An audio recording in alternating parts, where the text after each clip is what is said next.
자, 우리가 켈트족 하면 딱 떠오르는 이미지가 있잖아요. 얼굴에 파란 칠을 하고 철검을 손에 든 채 로마군에 맞서 싸우던 그 용맹한 전사들 말이에요. 그런데 만약에 이 강렬한 이미지가 사실은 아주 거대한 오해에서 시작된 거라면 어떨까요? 오랫동안 우리 머릿속에 칠트족은 이런 모습이었죠. 중앙 유럽에서 철기 문명을 가지고 나타나서 영국 섬에 원래 살던 사람들을 정복해버린 단일 민족, 마치 거대한 파도가 한번 휩쓸고 간 것처럼요. 바로 이겁니다. 만약에 그 위대한 켈트족의 침략이라는 게 사실은 없었던 일이라면요? 이 질문이 바로 오늘 우리가 파헤쳐볼 미스터리의 핵심이에요.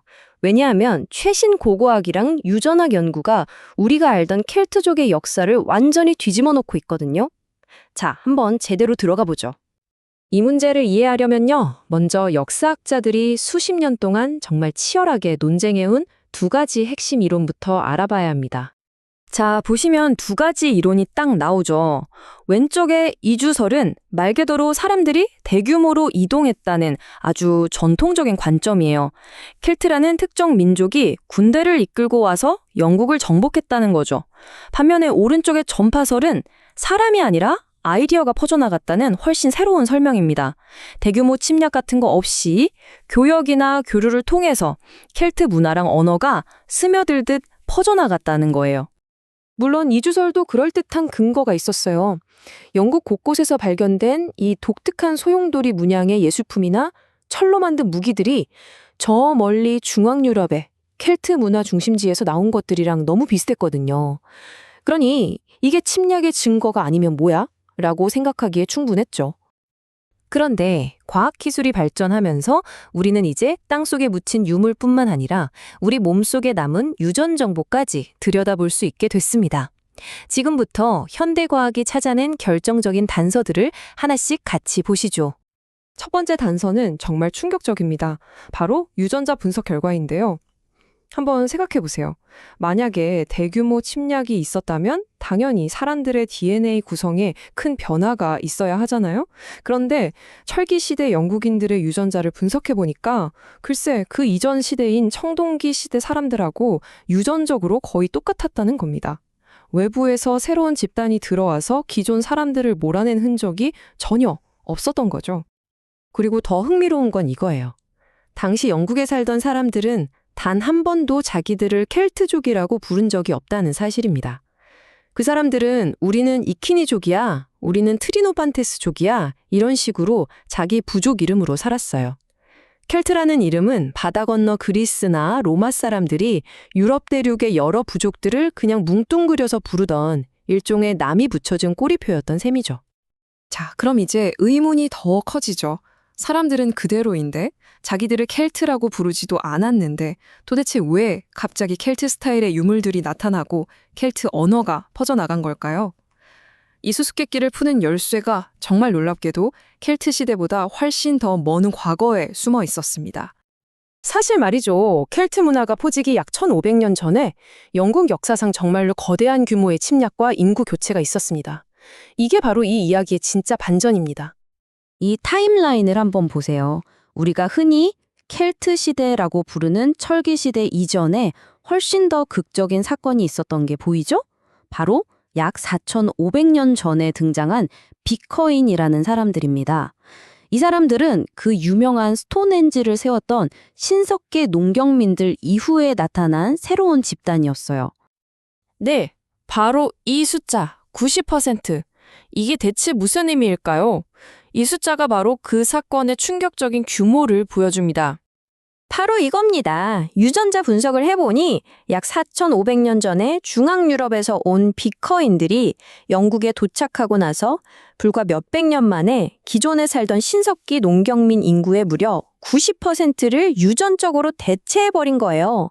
이것이야말로 진정한 의미의 대규모 이주이자 인구 교체, 즉 진짜 침략이었던 거죠. 자, 이제 이 두 시대를 비교하면 모든 게 명확해집니다. 왼쪽의 비코인 시대는 진짜 인구 교체가 일어난 침략의 역사예요.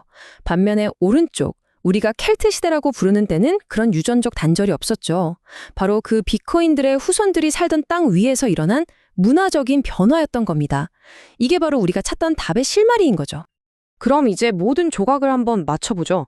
켈트족이 침략자가 아니었다면 대체 그들의 정체는 무엇이고 그들의 문화는 어떻게 영국에 자리 잡게 된 걸까요? 그래서 요즘 학자들은 켈트를 혈통이나 인종으로 보지 않아요. 대신 켈트성이라는 개념을 사용하는데요. 이게 뭐냐면 켈트어라는 공통 언어, 라틴 양식이라는 독특한 예술, 드루이드 같은 종교 지도자, 그리고 브레혼 법 같은 사회 시스템을 공유하는 하나의 거대한 문화적 네트워크를 의미하는 겁니다. 그러니까 핏줄이 아니라 뭐랄까 같은 라이프 스타일을 공유하는 공동체였던 거죠.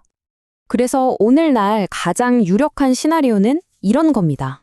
먼저 지금의 프랑스 지역에서 소규모의 사람들이 영국으로 건너와 켈트어의 초기 형태를 가져왔을 가능성이 커요. 그리고 이 새로운 언어와 문화가 마치 요즘 유인처럼 당시 영국에 살고 있던 비커인들의 후손들 사이로 쫙 퍼져나간 거죠. 결국에는 외부에서 온 영향과 현지의 전통이 만나서 영국만의 독특한 켈트 문화가 탄생했다는 이야기입니다. 바로 이 말이 오늘 이야기의 핵심을 딱 짚어주는 것 같아요. 혈통으로 보면 그들은 같은 사람들이지만 단지 문화라는 옷을 갈아입었을 뿐이다. 영국 철기 시대의 사람들은 외부에서 온 침략자가 아니라 수천 년 전부터 그 땅에 살던 사람들이 새로운 문화라는 옷으로 갈아입은 거라고 볼 수 있는 거죠. 근데 여기서 또 궁금한 게 생기죠. 왜 유독 영국의 켈트 역사는 아일랜드 같은 곳에 비해서 기록이 거의 없을까요? 그 이유는 좀 복합적이에요.